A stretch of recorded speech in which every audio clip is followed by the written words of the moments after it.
Good for him. Yeah, good for him. Very Dana White. That was awesome. I loved it. These people that you're visiting, are they people that you knew personally? Or? Sorry. No, the people that were affected. I'm going to go to Boston to write some checks. Is it through an organization? Did someone contact you to do no. this? Or? I don't even know how I'm going to do it or what I'm going to do yet, but I'm going. You just want to go? No, I want to go. I'm going next weekend. Is there a reason you want to cage after the Diaz fight? Yeah, I'm always in the cage after Diaz fights. It's just because it's Diaz. Yeah, I just don't want fights after fights. Did you see something that you think maybe there's no love lost between those guys and AKA, so I always go in there. There's never been a Diaz fight in the UFC that I don't go in there. Yeah. So when you said it was a personal conversation, I was trying to pry into that, but I mean, was it something about the fight? Something no, it was beforehand? something else. Yeah. An issue completely outside of the fight? Yeah, it had nothing to do with the fight. Positive, negative? Yeah, no, it was positive. Oh, okay. Yeah, nothing bad. What do you think about the night overall? So you, awesome. It's been a great month. Yeah. It's been a great month for us. We've had an awesome month. We've had nothing but great fights. There's no real injuries out there. All the cards have stayed together. I mean, it's been a great month. For me, it was disappointing in his performance. He's not really sure what the future holds. Have you started to consider that? Because he's saying wherever you guys tell him to go, he'll go. What do you think? I think he fought a safe fight tonight. He fought a safe fight. He dominated the entire fight. He did what he wanted to. I was a little surprised by his punching power. You know, I don't think his punching power is what it could be at heavyweight as it could be at 205. I think it, you know, but who knows? If he has a hard cut, has a hard time cutting there, there's a lot of questions still. He's a tough, durable guy that can go in there and muscle anybody around. You know, but you're at a whole nother level here at the UFC. Even though he fought Barnett, who I said before, I don't see eye to eye with Barnett all the time, but I respect him as a fighter. And that was the fight for me that I went, yeah, this guy's real. Dana, you very rarely tell us who's next, especially when it's not clear cut. Why did you announce Because that's what Silva wants to do. He told me that before we came in here. So now it just opens up to us to continue to ask you that. I just open it up now? Whether I did or didn't, you guys are going to ask me anyway. It doesn't matter. Did he explain why? Why that fight? I don't know. That's what he wants to do. Because he wants to do that one. That fight's happening. No, but why is that fight the #1 contender fight? Number 3 versus number 7, you know? So, that guy will be the winner. The winner of that fight will fight Dan next. You mentioned a call with George St. Pierre set up yesterday. How did that? We didn't talk. Yeah, we didn't talk. You're still not really sure? I didn't call him yet. I didn't call him yet. I gotta call him. You know he's here. Oh, is he? With Carmon. Yeah, I didn't see him. Interesting. How many wins do you think it's going to take for Gil to get back in the picture? You know, I'm sure he's going to be pretty sore. The next couple of weeks, his legs are pretty beat up.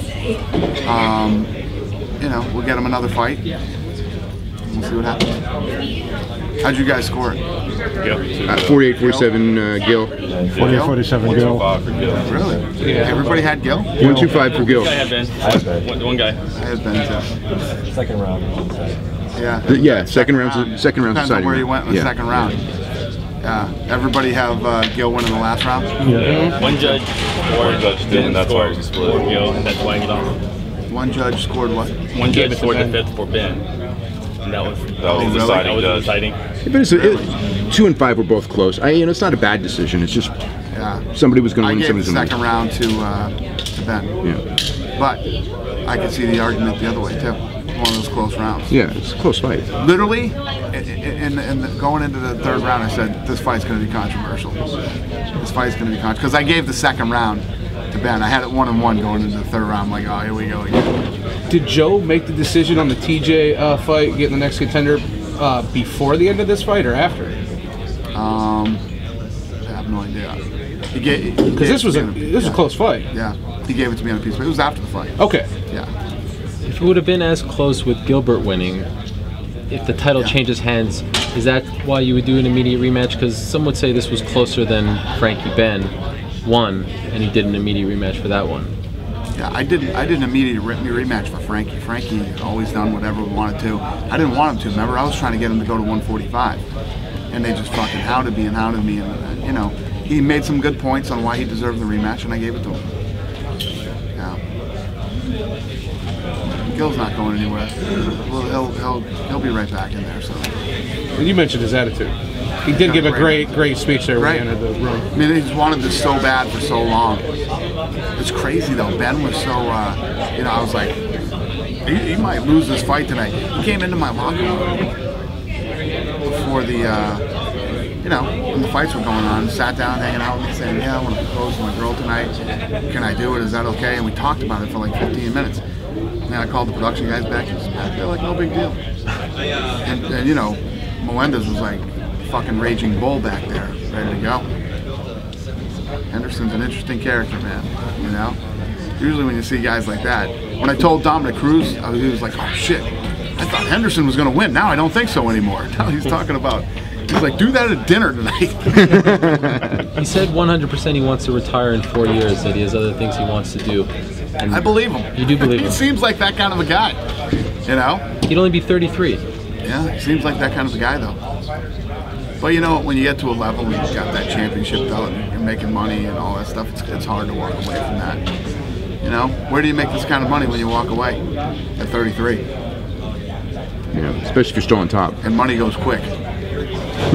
David, do you want to see Nate stay at lightweight, or he's talking about a potential move to welterweight? Nate. No, you guys told me the other day that he said he wanted to go to 170. Where do you want to see him?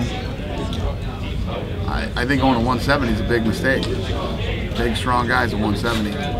You can make 55. Look what happened tonight at 55. What happened at the weigh-ins yesterday? It seemed like when he dropped his shorts, he was standing there for a very long time on the scale. Yeah, so what happened was the scale was literally going like this. Click, click, click, click, click, click, click, click. Literally switching back and forth till he was on weight, till he was off weight, till he was on weight, till he was off weight. And it did it the entire, we were up there for what, 40 seconds, 45 seconds? And it literally kept doing that the whole time. So they said, I'm like, come on, fucking, he's got the weight. The fucking thing's going crazy here.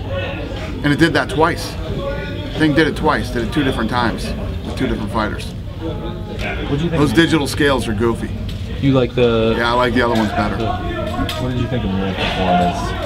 He changed up his camp. A lot of people were expecting Muir to look the best that he ever has. What did you think of how he performed? Yeah, he went in against the guy who controlled him wrestling, Again, I always sound like I'm smashing Frank Mir, but you're down. You're down 2 rounds to nothing. And it's your last round, fucking go for it, man. Do crazy shit. Go for fucking anything. Do cartwheels, do backflips, do fucking anything to try to win that last round. And the same thing, I gotta say the same thing for Gil and Ben Henderson. At the end of that 5th round, nobody was really like fucking dogging it out, going to war, like, I want to win this fucking thing, I want to make, And maybe if Gilbert would have fucking ran after him and put it to him maybe that other judge would have gave him the last round, Did you? Anytime you let it go to the fucking decisions, don't sit around and cry about it. Cause you talk about being nervous at the size of the octagon the first time in there. Did Daniel seem nervous to you, or was it just like an office? I didn't talk to him. No.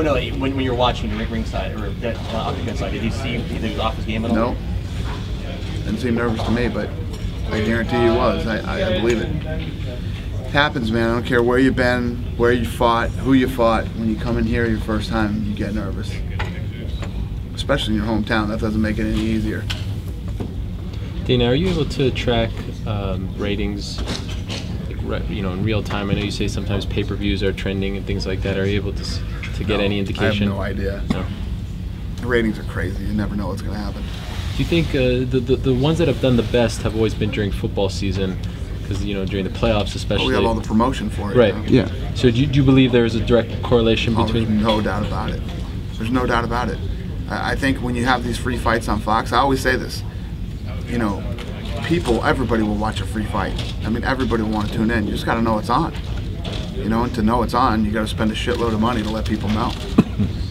So Dana White's for an 18-game NFL season. What's that? I said Dana White's for an 18-game NFL season. I'm in. Let's do it. Yeah, there's nothing wrong with having promotion inside the NFL. It doesn't suck. When you think about Matt Brown, do you get personally? I know you don't really care how they work out, but a guy that a lot of people said should have been gone, what's he still doing around after 1-4, and then now he's on this nice win streak. Do you get into stories like that, seeing guys kind of turn it around? Yeah, I love it, of course. Yeah, You know, Matt Brown is a gritty, tough guy. He comes in and he goes, well, he was hurt bad with that body shot. You know, and I guarantee you, you know, the mean kid was he was nervous. He had the jitters. Big fight for him on national television against Matt Brown. You know, when he hurt him with that body shot, you don't jump on top of him and try to guillotine him. You fucking make him stand him back up and go back to that body. It takes, depending on how hard a guy gets hit to the body and if you get the shot right, it takes a good 25, 30 seconds to recover from that, if you can. If you're tough enough and you can suck that thing up, it's a good 25, 30 seconds. You make him stand back up and you do exactly what Benavidez did. Benavidez hurt him with that shot, he saw him drop his elbow, and then he just started ripping to the body. Because once somebody attacks your body like that when you're already hurt, there's nothing you can do. It's way worse than getting hit to the head. Way worse. There's guys who can take fucking shots to the head all day.